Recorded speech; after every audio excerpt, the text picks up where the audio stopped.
All right, today we're making Nobu Style Miso Cod. We're going to start off with the freshest cod you can get. Try to go to your fish market and pick up fresh, that day's caught if you can. Start off by also throwing that on a paper towel and just drying it off. They get slimy and they just, from sitting in the fish case, they sweat and fish gets gross. Clean them off.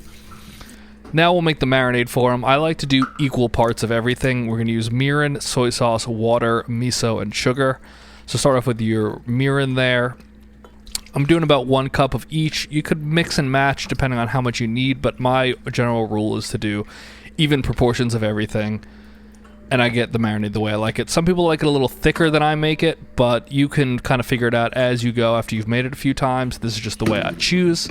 Now you'll throw in the miso. This is, as you can see shortly here, this is white miso. It's the sweeter of the misos. You could use any one that you particularly like, but I think this works the best for this dish. And then just whisk it all together. At this point, you're kind of looking for color and consistency. Then you'll know if you need to add a little more or not. At this point, it's looking a little light for me, so I'm going to add a little more miso in. It's not going to get much thicker, but you could tell kind of by the color it wasn't where you wanted it. And then I'm going to add in about 1 to 2 teaspoons worth of sugar.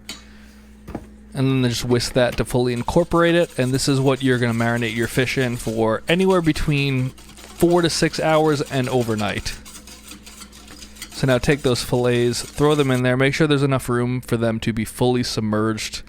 They're going to float a little bit, but you want to make sure that they can have a good, surface coverage. Cover that with your standard cling film. Bonus points if you have an industrial size batch like I do there. And then throw this in the fridge for about, let's say, 12 hours. I did it overnight, though. It works even if you just do 4 to 6 hours. The results are good either way. So whatever you're comfortable with. This is the next day. About an hour to 2 before you're going to cook them, take them out and let them just come to room temperature on a plate. It'll make the cooking a lot easier for you.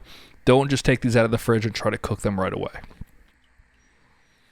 Throw those onto, I think the better option is parchment paper, but you can use tin foil if that's all you have. But anything that you could throw into an oven and it won't cause the fish to stick. And then we're going to take these and we're going to put them into your oven or toaster oven as I always use. First coat them with a little extra sauce just so there's a little, barrier there between the broiler.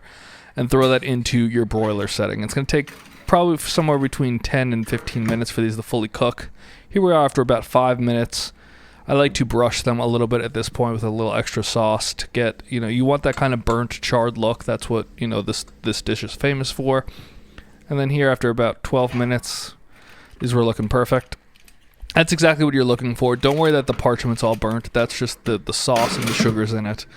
And this is exactly what you're looking for. It's super easy. It's super delicious. These are as beautiful as you can get. These are absolutely delicious. They're so moist, so tender.